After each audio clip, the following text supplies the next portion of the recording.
E a gente agora vai passar a palavra para a Eunice, né? Psicóloga Eunice Teodora dos Santos Crescêncio.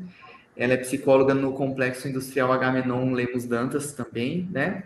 E ela vai conversar com a gente sobre atuação profissional com enfoque nas garantias de direitos, no combate às violências institucionais, impasses e desafios. Eunice, fazendo favor.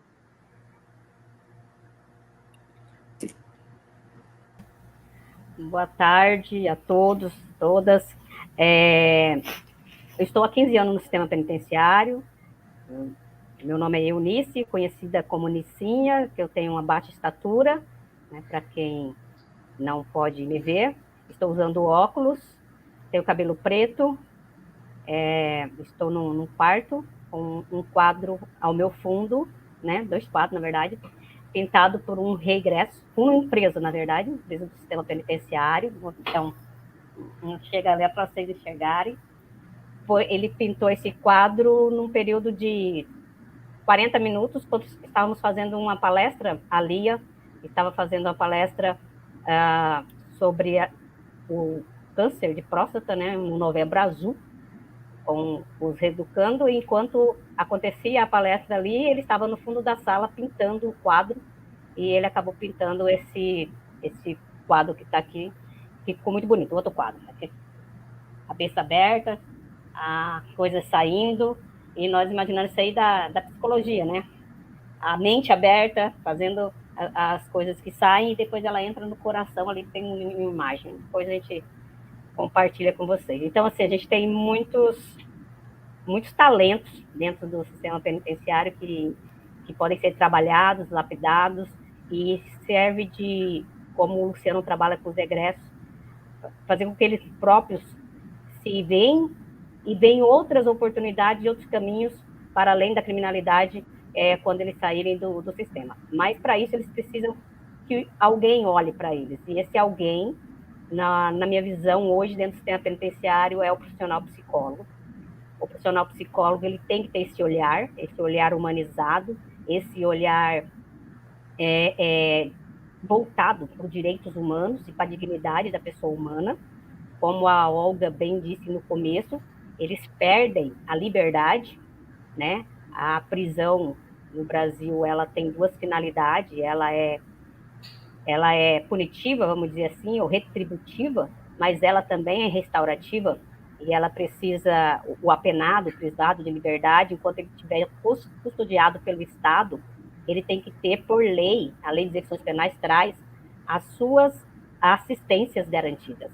E entre essas assistências estão as assistências materiais, né, que seria os produtos de higiene, as assistências de uniforme, de roupa, assistências materiais necessárias, alimentação, assistência à saúde, que a Olga falou da assistência à saúde, assistência, ele tem o direito ao trabalho, também aqueles que não têm escolaridade, que são a maioria dentro do sistema, não têm a conclusão da sua escolaridade, então eles têm também esse direito, assistência jurídica, então tudo que está preconizado na lei de execuções penais, e a lei de execuções penais depois vocês podem pesquisar também, né? Ela é a lei 7.210 de 84, e o artigo 1 já traz assim, a execução penal tem por objetivo efetivar a disposição da sentença ou a decisão criminal, ou seja, a pessoa vai cumprir o período de pena que a justiça lhe conferir, mas também tem o quê? Tem que proporcionar a condição da harmônica integração social ao condenado. E essa parte cabe muito a nós, os assistentes sociais, trabalhar essa parte de cumprimento de pena com dignidade, né, inerente à pessoa humana, com humanização e trazendo nova perspectiva para esse sujeito. E isso se dá numa relação profissional e o apenado. Então, o profissional psicólogo que atua no sistema penitenciário, ele vai ter um contato direto com essa pessoa privada de liberdade, né? Às vezes as pessoas pensam assim, se eu trabalhar no presídio, eu vou entrar em contato com o preso? Vai entrar em contato, próximo, tá? E muito próximo, porque às vezes é só para o profissional psicólogo que ele conta muitas coisas que ele traz da vida, da vivência, situações das suas emoções. Um preso mesmo chegou para mim e falou: doutor, eu vou te contar uma coisa que eu não contei nem para minha mãe ainda. Então, o profissional psicólogo é esse profissional que tem que ter esse olhar humanizado, tem que ter essa escuta, e as garantias dos direitos estão nas nossas mãos. Eu acho que o maior desafio do sistema penitenciário para o psicólogo hoje, principalmente no momento que nós estamos vivendo, onde os direitos estão sendo pisados, não somente dos privados de liberdade, hoje nós estamos vendo os direitos dos trabalhadores sendo pisoteado, o direito do servidor público sendo jogado para escanteio, agora quem dirá da pessoa privada de liberdade, né? Então, o nosso desafio aumentou nesses últimos anos, dentro de um sistema penitenciário. Com a vinda da polícia penal, né, que acho que nem todos sabem, mas antes nós éramos o sistema penitenciário e agora tem a Polícia Penal, um novo órgão que foi votado pela PEC federal, né, cria um novo órgão de segurança, Polícia Penal, só que ainda não está estruturada, nem no país, nem nos estados, para se entender qual que é o papel desse novo órgão, o que se propõe, e diante disso a gente já viu muitas violações de direitos acontecendo. A primeira delas foi na construção da própria PEC estadual, que cria a Polícia Penal no nosso estado. Por exemplo, a lei que criou, ela alterou a Constituição estadual. Na Constituição estadual, nós tínhamos o direito, veja como que era a redação do sistema penitenciário na nossa Constituição estadual.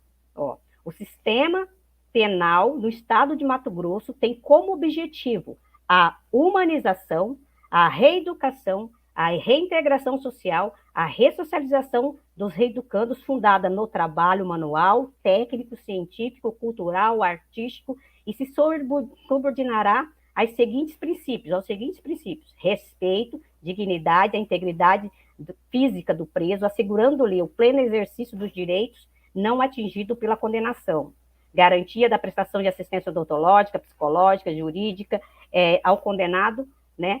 E mantendo aqui as indústrias, trabalho, indústrias penais, enfim, tinha na Constituição Estadual todas as garantias que a Lei de Execuções Penais preconiza, que os tratados internacionais que o Brasil é signatário trazem. Porém, para se criar esse novo órgão de polícia penal, sem necessidade alguma, nenhuma, retiraram da Constituição esse texto.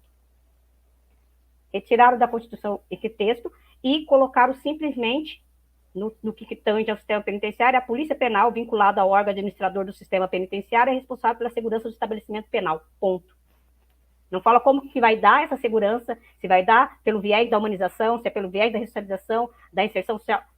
É um retrocesso. Então, ou seja, mexeram na Constituição Estadual. Na época eu escrevi um artigo falando que a Assembleia colocou Mato Grosso na contramão do mundo, porque ao alterar essa redação, retirar esse artigo 85 da Constituição Estadual, infringe todos os princípios e tratados internacionais de direitos humanos e de direito da pessoa presa, que nós vamos ter que cumprir de qualquer jeito, porque a Lei de Execuções Penais não mudou, ela ainda continua em vigor. Então, o Estado é que regrediu na sua legislação. Tinha uma legislação perfeita, ótima, e sem necessidade nenhuma alterou. Mas o que está por trás disso? Qual é a intenção? Será que é não pensar nos direitos, é violar esses direitos? Isso está institucionalizado, e hoje nós estamos vivendo aí denúncias de próprios servidores que estão sofrendo assédios morais, e isso aí está na mídia, não é eu que estou falando. Quem está acompanhando sabe, tem até um grupo aí que está dando apoio a servidor que estava falando sobre o assédio moral e assédio sexual que veio sofrendo dentro do sistema. Se servidores estão denunciando esse tipo de violação de direito, quando irá mais o interno? Será que eles, então, não estão tendo esses direitos violados? Então, nós, enquanto servidores públicos, nós temos a nossa obrigação, que é preservar as políticas públicas, resguardar as políticas públicas, resguardar o erário público, o cumprimento da lei, esse é nosso papel enquanto servidor, e enquanto profissional psicólogo, isso ainda é muito maior. Aí, nós somos a garantia, eu vou dizer assim de uma maneira mais para que todos entendam. Nós temos alunos aqui conosco, então se aluno queira entrar nessa área, entender que nós somos a garantia dos direitos humanos e do cumprimento da pena com dignidade dentro do sistema penitenciário hoje. E isso requer muito desafio. Primeiro, assédio moral, perseguição, porque você vai entrar em choque com ideias, gestão, alguma gestão que tem outro olhar, um olhar não humanizado, talvez um olhar da repressão, ainda mais quando se fala o nome de polícia penal, né, tudo o que era antigamente agente penitenciário, hoje polícia penal, sem trabalhar a finalidade dessa polícia, a atuação dessa polícia, o que muda com essa polícia. Então as pessoas pensam que porque mudou para a polícia, agora é repressão. Não é, a finalidade da pena continua. É harmônica integração social. A finalidade da pena no Brasil continua. Não tem prisão perpétua, não tem pena de morte. Esse privado de liberdade vai sair para a sociedade. E é papel do Estado garantir as assistências dele, é o papel do Estado garantir a sua integridade física e garantir os seus direitos. Aqui a violação do direito, um ambiente insalubre, a colega Olga falou, e todos os relatórios que o judiciário ou outros órgãos fazem dentro do sistema penitenciário, eles trazem essa questão da insalubridade. E como eu estou tendo o prazer de ver aqui o professor João, que foi meu professor, né? Só para eu ter uma ideia, professor, ontem, né? Mais especificamente ontem, o governo, né, publicou a questão da insalubridade dentro do sistema penitenciário, dizendo que nós não fazemos jus à insalubridade.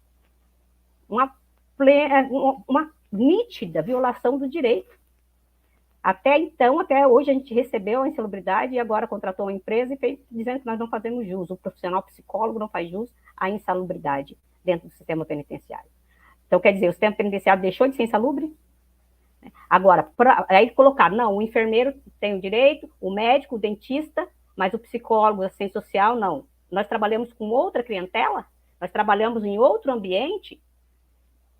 Então, aqui, o nosso desafio é o quê? Sensibilizar a gestão, sensibilizar a sociedade de que esse privado de liberdade vai sair para a sociedade e de que forma a sociedade deseja que ele saia. Um profissional do crime, uma pessoa que entra ali muitas vezes, como diz o ditado, ladrão de galinha, e sai, e por ter os seus direitos violados e não o cumprimento da pena, como a lei preconiza, ele é cooptado pelo crime, pelas organizações criminosas que estão lá dentro, e sai pior do que quando entrou. É isso que a sociedade quer ou não? Ou vamos cumprir a lei, garantir os direitos e as garantias que são preconizadas para que ele seja harmonicamente reinserido novamente na sociedade, como a lei diz.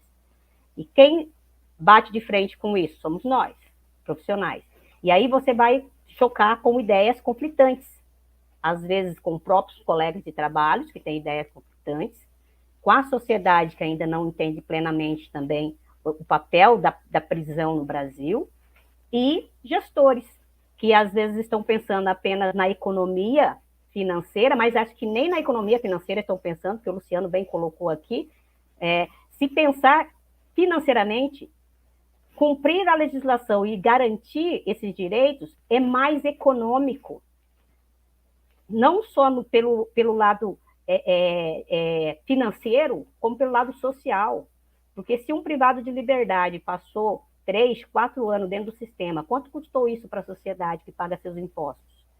E aí ele sai sem ter a garantia do seu direito, sai mais revoltado, sai dali pior do que entrou, e comete um outro crime ou um homicídio. Quanto custou isso?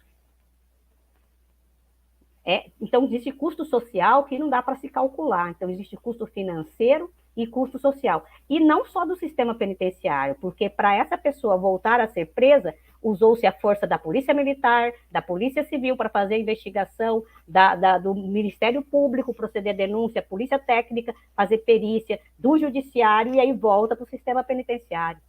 Então, todo esse ciclo foi dinheiro público que manteve todos esses órgãos, esses aparatos, para atender essa pessoa que já foi um interno do sistema penitenciário, mas que teve seus direitos violados ou não teve o cumprimento da sua pena conforme a lei preconiza e não teve o resultado esperado, que é o resultado necessário, que a gente precisa trabalhar fundado o quê? No trabalho, no estudo, nas técnicas científicas, E o papel do psicólogo é fundamental. E a nossa luta hoje, o nosso desafio maior hoje, nós psicólogos, estamos angustiados, professor. Angustiados. Por quê? Como a Olga falou, quais são os desafios? Baixo efetivo.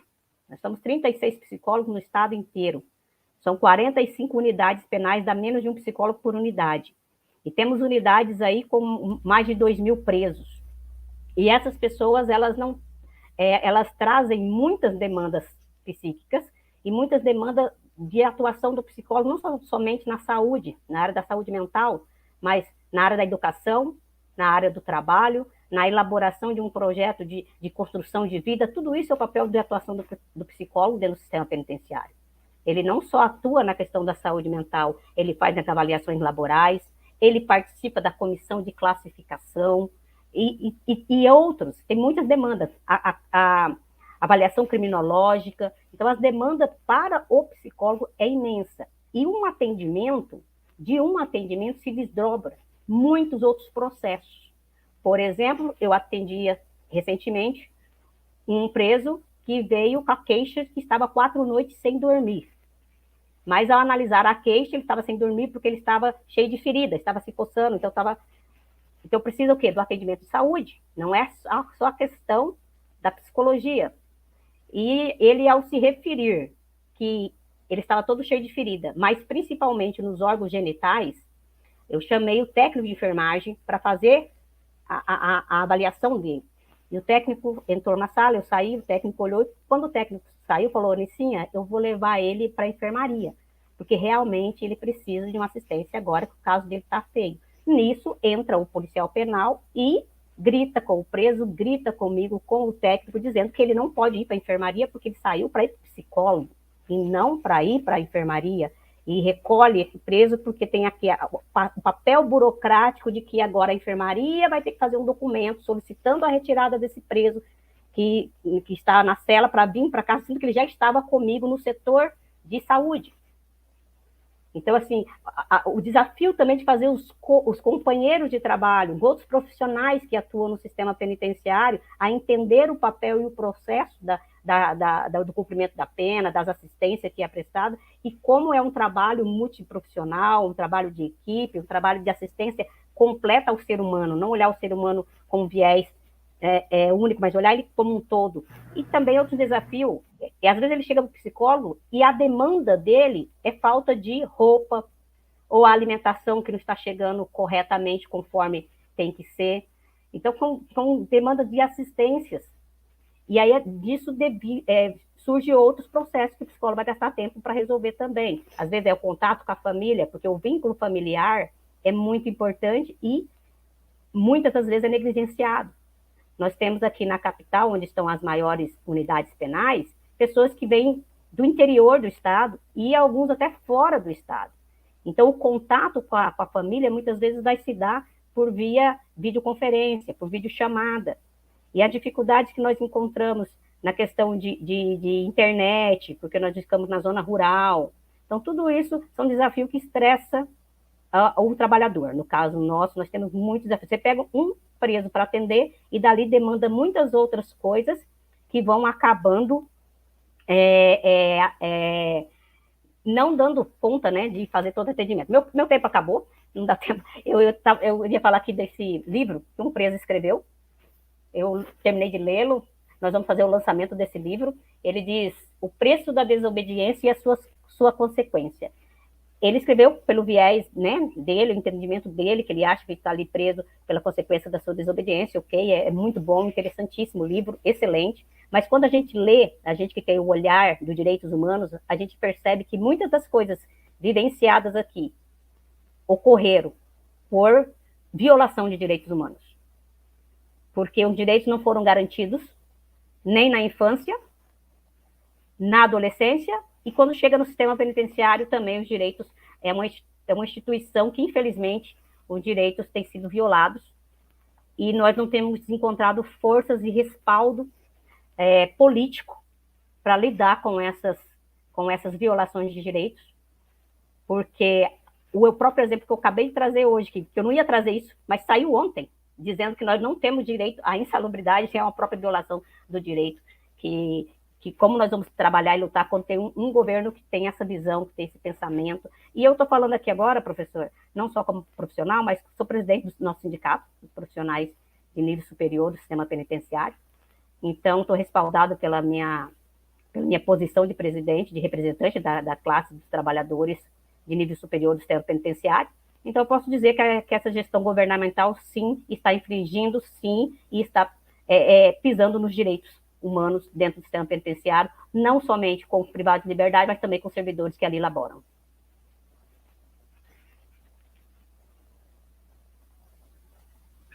Certo, Eunice, obrigado também pela sua contribuição. E a gente vai para uma segunda parte aqui de perguntas, né? E também de comentários. E aí também, um breve resgate, né? O Luciano trouxe sobre a complexidade da situação das pessoas egressas do sistema penitenciário, né? O que fazer, né? E como que a psicologia trabalha nesse sentido de facilitar essa reintegração, né? Com vistas aí ao mundo do trabalho, né? E trazendo sobre essa novidade dos escritórios sociais, né?